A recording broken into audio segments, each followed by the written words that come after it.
Good morning, crime community. I'm here to read out about Maria Edgeworth, chapter 2, called The Contrast. The day on which they left their farm was a melancholy day to this unfortunate family. Mr. Franklin's father and grandfather had been tenants and excellent tenants to the Fallensley family, and of them had occupied, and not only occupied, but highly improved this farm. All the neighbors were strict with compassion and cried shame upon Mr. Follensley, and Mr. Follensby was at Ascot and did not hear them. He was on the race ground betting hundreds of his favorite horse, and this old man and his family were slowly passing to the covered cart down the lane which fed upon the farm, taking the last farewell of the fields that they had cultivated and the harvest they had sown and which they never to reap. Hannah, the servant girl who had reproached herself so bitterly for having the bucket of ashes near the hayrick, which was extremely active in assisting her poor master, but this occasion she seemed to be endowed and with double strength and a degree of cleverness and presence of mind of which she had never shown any symptoms in her former life.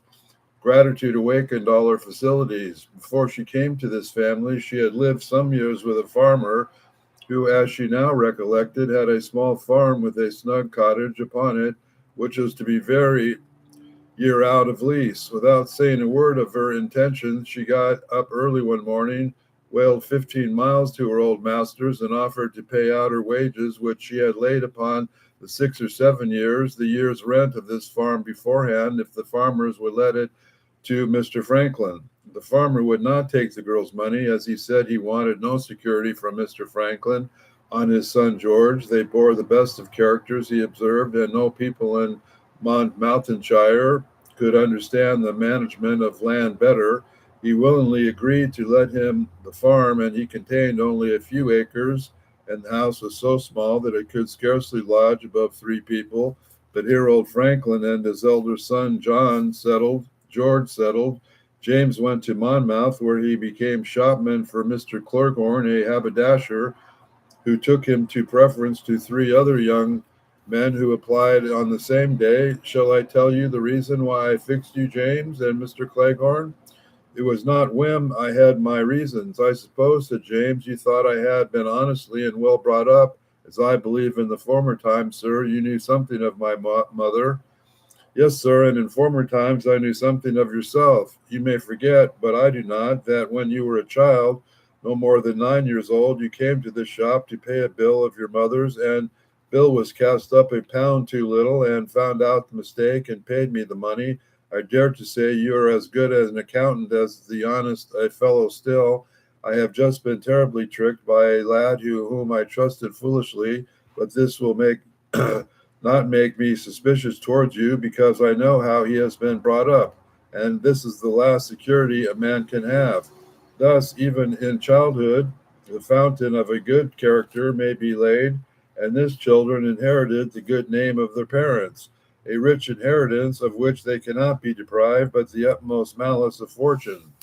The good characteristics the good characters of Fanny and Patty Frankland were well known in the neighborhood, and they, when they go no longer afford to live at home, and they found no difficulty in getting places. On the contrary, several of the best families of Monmouth were anxious to engage them. Fanny went to live with Mr. Hungerford, a lady in the ancient family who was proud but not insolent, and generous but not what is commonly called affable. She had several children, and she hired Fanny Franklin for the particular purpose of attending them. Pray let me see that you exactly obey my orders, young woman, with respect to my children and Miss Hungerford, and you shall have no reason to complain of the manner in which you are treated in this house. And to my wish to make everything happy in it, and from the highest to the lowest, I have, I understand, received an education above your present station in life, and I hope and trust that you will deserve to high opinion I am from the circumstances inclined to form of you. Fanny was rather intimidated by the haughtiness of Miss Hungerford's manner, and she felt a steady, though modest, confidence in herself, which was not displeased to her mistress.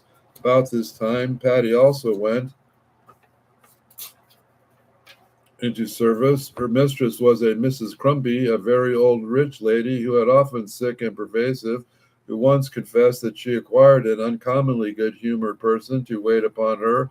She lived a few miles from Monmouth, where she had many relations, and on account of her great age and infirmity, she led an extremely retired life.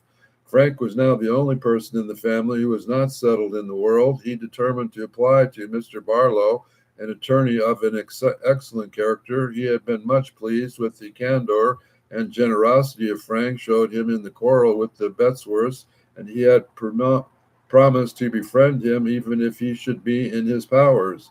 It happened that at this time Mr. Barlow was in want of a clerk, and he knew Frank's abilities and had reason to feel confidence in his integrity. He determined to employ him in his office. Frank had once a prejudice against attorneys. He thought that they could not be honest men, and he was convinced that his mistake when he came acquainted with Mr. Barlow. This gentleman never practiced any meaning, pettifogging art. On the contrary, he always dissuaded those who consulted him from commencing vexatious suits, instead of formal quarrels. It was his pleasure and pride to bring a stout, resolute recollections. And he said of Mr. Barlow, and he said, lost most suits out of court, and fewer of them in any attorney in his station in England, and his reputation was now so great that he had consulted more of a lawyer as in an attorney. With such a master, Frank had a prospect of meeting extremely happy, and he determined that nothing could be wanting on his part to ensure Mr. Barlow's esteem and regard. James Franklin was in the meantime went on happily with Mr. Cleghorn, the haberdasher, who customers all agreed that his shop had never been so well attended as since the young man had been his foreman. His accountants were kept in the most exact manner, and his bills were made out with unrivaled neatness and expedition. His attendance to the shop was so constant that his master, being to fear it might hurt his health, especially as he had never till of late been used to so confined a life. You shall go abroad, James, these fine evenings, said Mr. Cleghorn. Take a walk in the country now, and let them in the fresh air. Don't think I want to nail you always to the counter. Come, this is as fine an evening as you can wish. Take your hat and away, and I'll keep the shop myself till you come back. You must be in a hard master indeed that does not know when he is well served, and that never will be my case, I hope. Good servants make good masters, and good masters make good servants. Not that I mean to call you, Mr. James, a servant. That was only a slip of the tongue, and no matter for the tongue where the heart means well, as does towards you. Towards all the world, Mr. Cleghorn was not disposed to be indulgent, and was not a selfish man, and he had a high idea of subordination in life. Having raised himself to slow degrees, he thought that every man in trade should have what he called the rough as well as the smooth, and saw that the new foreman bore the rough well, and therefore he was now inclined to give him some of the smooth. James, who was extremely fond of his brother Frank, called upon him and took him to Mr.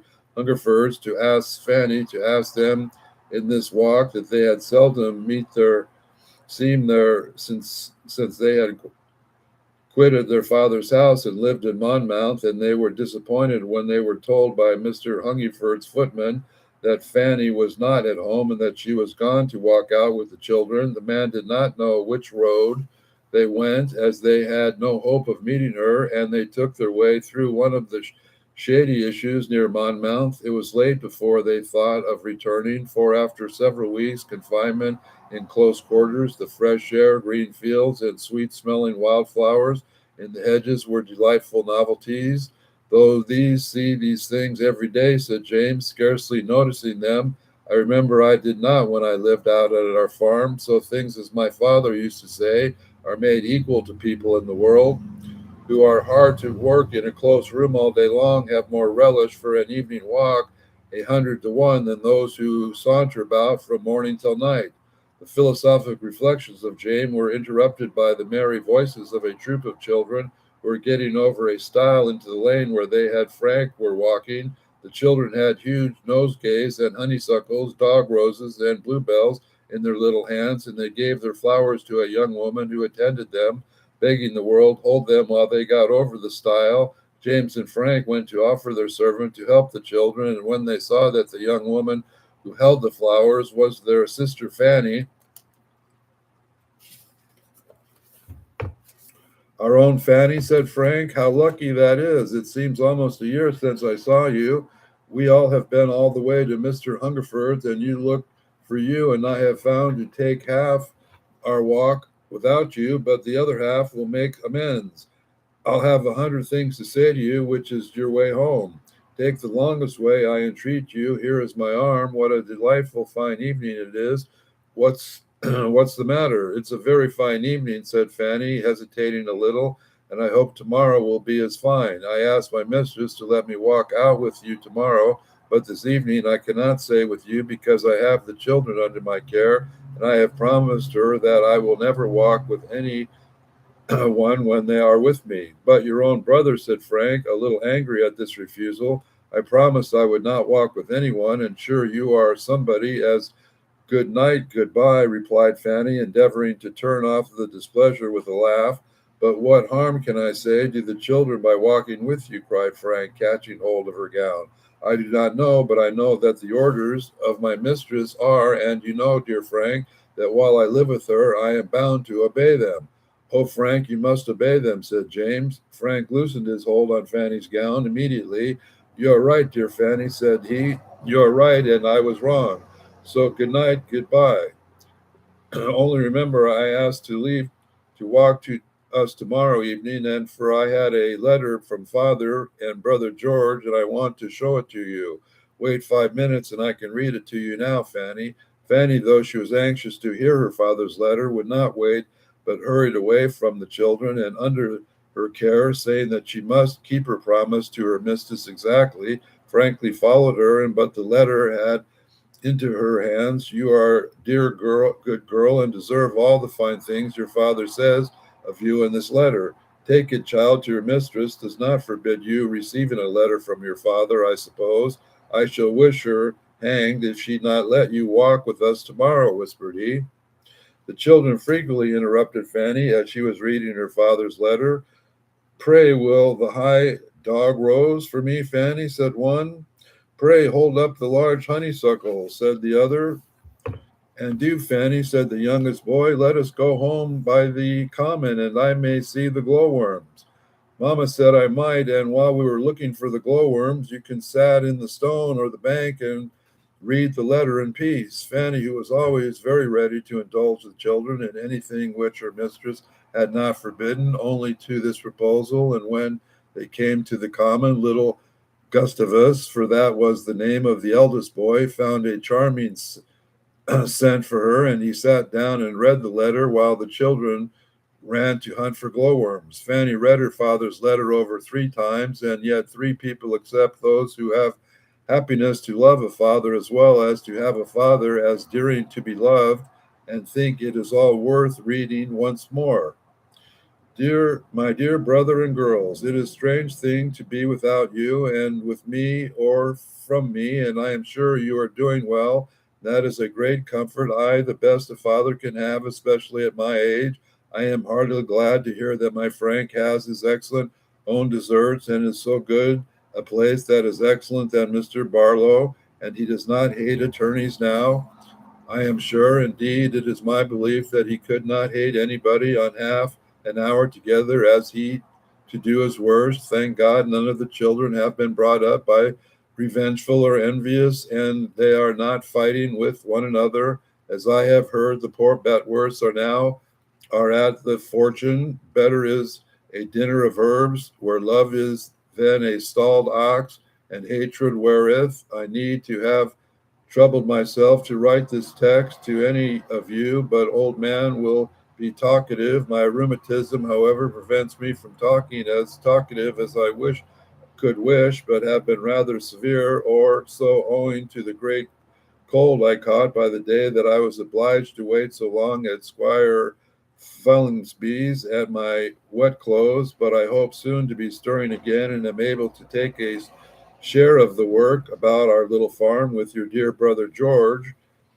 Poor fellow, he has so much to do and does so much, and a fear that he will overwork himself. He is at this present time out in the little field opposite my window, digging up the docks, which are very hard to conquer. He had made a brave large heap, and then, but I wish to put heart, he would not toil so desperately. I desire, my dear James and Frank, you will not confine yourself to too much your shop and at your desk, and this is all I have to dread for either of you.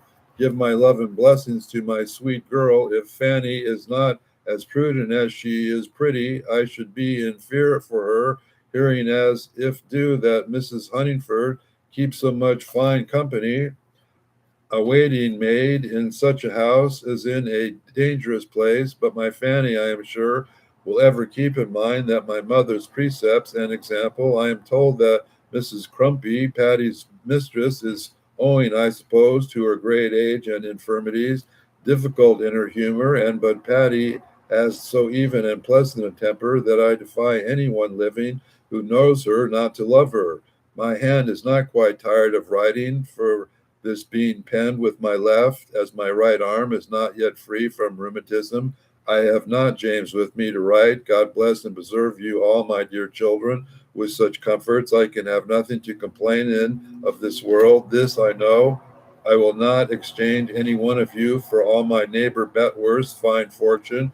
Write soon, your affectionate father, B. Franklin.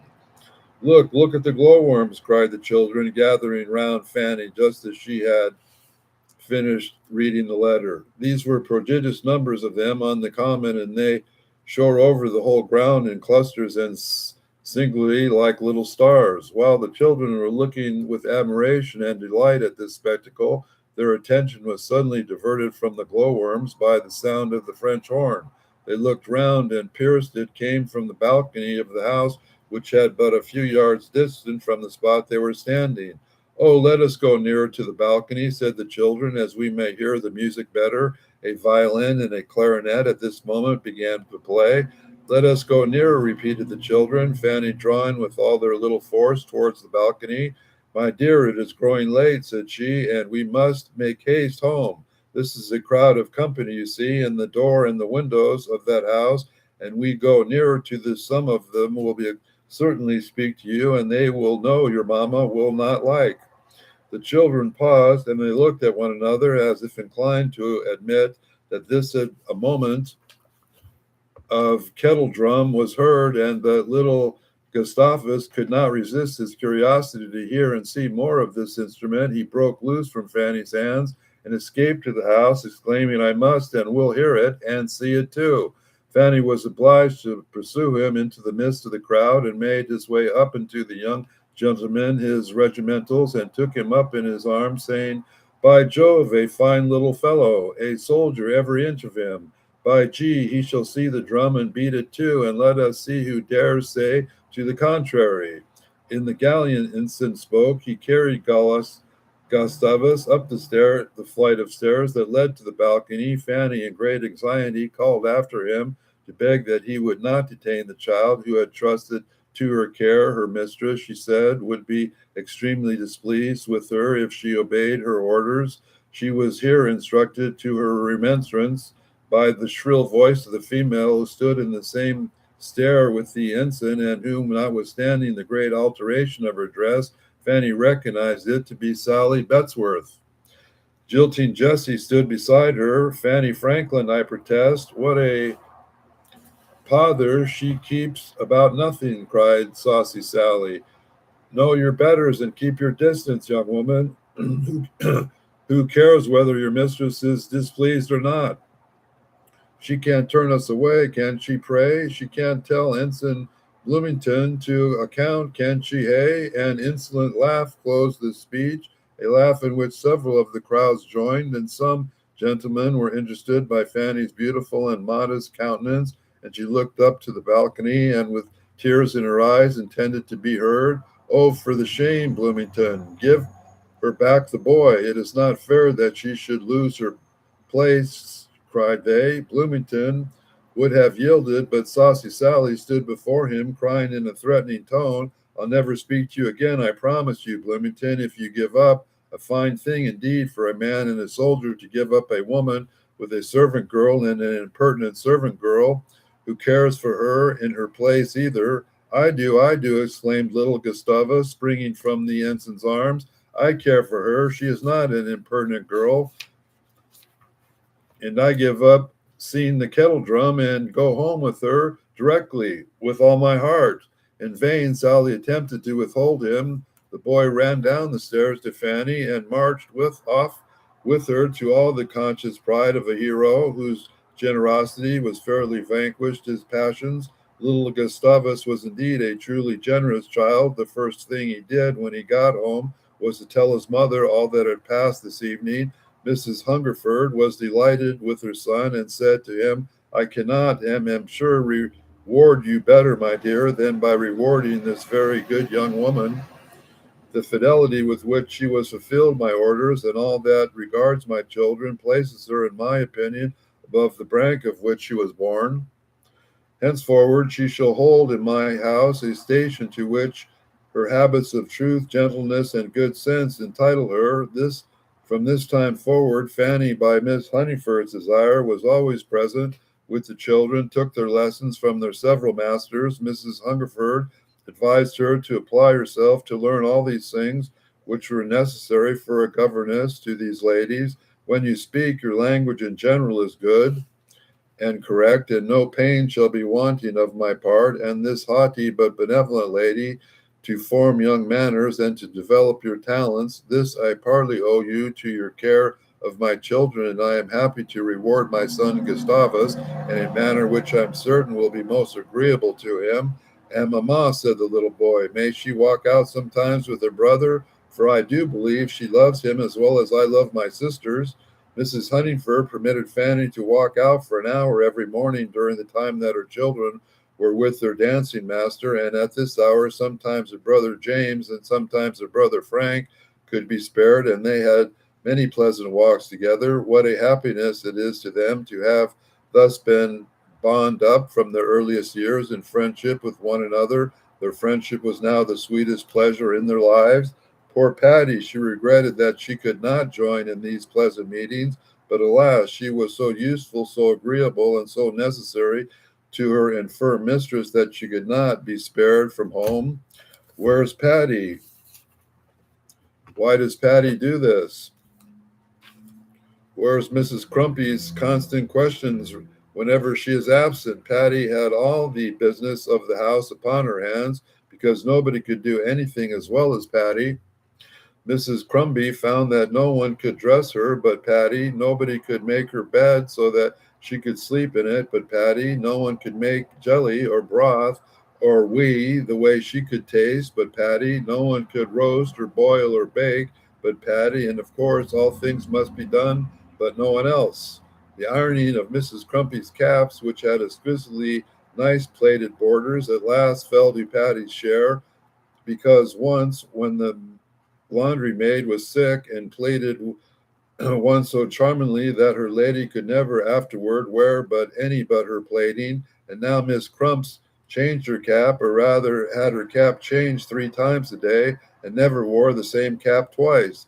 The labors of washing, ironing, plaiting, roasting, boiling, baking, making jelly broth, and wee were not sufficient. Mrs. Crumpy took it onto her head that she could eat no butter but of Patty's churning.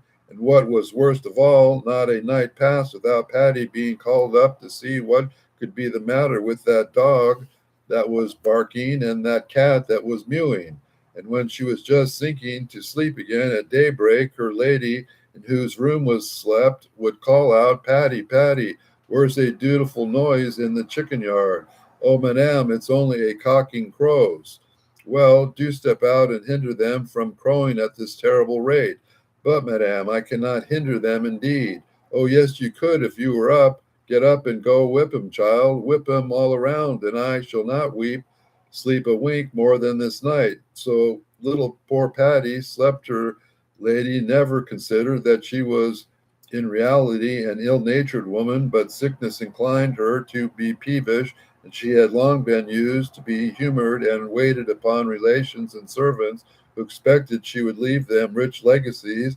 that she considered herself as a sort of golden idol to whom all that approached her should and would bow as low as she pleased. Perceiving that almost all around her were interested, she became completely selfish. She was from morning till night, from night till morning, nay, from year's end to year's end, so much of the habit of seeing others employed for her that she absolutely considered this to be the natural and necessary course of things, and she quite forgot to think of the comforts of even the well-being of these creatures who were born for her use and live but to oblige her. From time to time she was so far awakened to feeling by Patty's exertions and good humor that she would say to quiet her own conscience, well, I'll make it up to her in my will. I'll make it up to her in my will. She took it for granted that Patty, like the rest of her dependents, were governed entirely by mercenary considerations, and she was persuaded that the hopes of her legacy would secure Patty her slave for life. In this she was mistaken. One morning Patty came to her room with a full face of sorrow and a face unlike her usual countenance, that even her mistress, unaccustomed that she was to attend to the feelings of others, could and not notice the change. Well, what's the matter, child? She said. Oh, said news, madame, said Patty, turning aside her hide her tears. But what's the matter, child, I say? Can't you speak, whatever is? Hey, what have you burnt my best cap in the ironing? Hey, is that it? Oh, worse, madame, worse. What can be worse? My brother, madame, my brother George is ill, and he's ill of a fever, and that don't think he will live. Here is my father's letter, madame. Lord, how can I read it without spectacles? And why should I read it when you've told me all that's in it?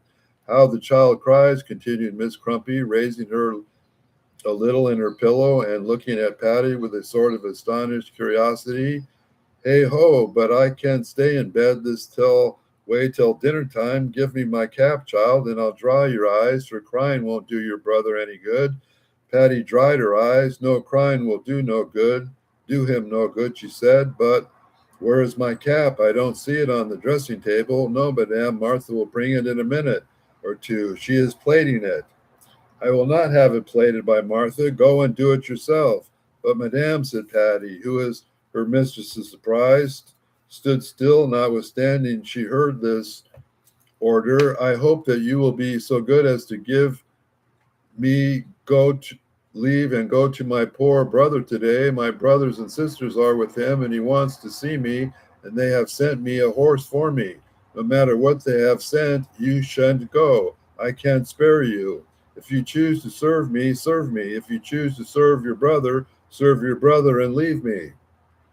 Then, madame, said Patty, I must leave you. If I cannot choose to serve my brother at such a time as this, if I can serve him, which God grant I may be able to do, what? You will leave me? Leave me contrary to my orders? Take notice then, those doors who shall never enter again if you leave me now, cried Mrs. Crumpy, who in this unexpected opposition to her orders was actually worked up to a state unlike her usual peevishness. She started up on her bed and, growing quite red in the face, cried, Leave me now, and you leave me forever. Remember that, remember that.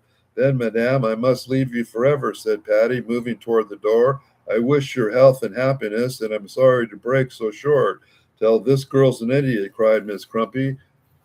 After this, you cannot expect that you should remember you in my will. No, indeed, madame, I expect no such thing, said Patty. Her hand was on the lock of the door as she spoke. Then, said Mrs. Crumpy, perhaps you will think of it your while to stay with me when I tell you I have not forgot you in my will. Consider that, child, before you turn the handle of the door. Consider that. Don't dislodge me forever. Oh, madame, consider my poor brother. I am sorry to dislodge you forever, but I consider nothing but my poor brother, said Patty. The lock at the door turned quickly in her hand. Why, is your brother rich? What upon earth do you expect from your brother? What can make it worth your while to behave to him to this strange way? Said Miss Crumpy. Patty was silent with astonishment for a few moments and then answered, I expected nothing from him, madame. He is as poor as myself, and that door does not make me love him the less. Before Miss Crumpy could understand this last speech, Patty had left the room. Her mistress sat up in her bed in the same attitude for some minutes after she was gone, looking fixedly at the place where Patty had stood, and could scarcely recover from her surprise, and a multitude of painful thoughts crowded upon her mind. If I was dying and poor, she would come to me. Not a relation I have in the world would come near me. Not a creature on earth love me as this poor girl loves her brother, who is as poor as herself. Here her reflections were interrupted by hearing the galloping of Patty's horse as it passed by the window. Mrs. Crumpy tried to compose herself again to sleep, but she could not. In a half an hour's time, she rang the bell violently, took her purse out of her pocket, counted out 20 bright guineas, and desired that a horse should be saddled immediately, and that her steward should gallop after Patty and offer her the whole sum in hand, and she would return. Begin with 1 guinea and bid until you come up to her price, said Miss Crumpy. Have her back again, I will, if it was only to convince myself that she is to be had for money as well as any other people. The steward, as she counted the gold in his hand, thought it was a great sum to throw away for such a whim. She had never seen his lady take a whim of giving away ready money before, but it was in vain to remonstrate. He was peremptory, and he was obeyed. In 2 hours' time he returned, said Mrs. Crumpy, saw her gold again with extreme astonishment. The steward said he could not prevail Patty upon even to look at the guineas. Miss Crumpy now flew into a violent passion in which none of our readers will probably sympathize. We shall therefore forbear to describe it. That is the end of chapter 2 between Fanny and Mrs. Crumpy and her brother, and we shall continue on with chapter 3 on another day. In the meantime, we pay for peace again, do we not?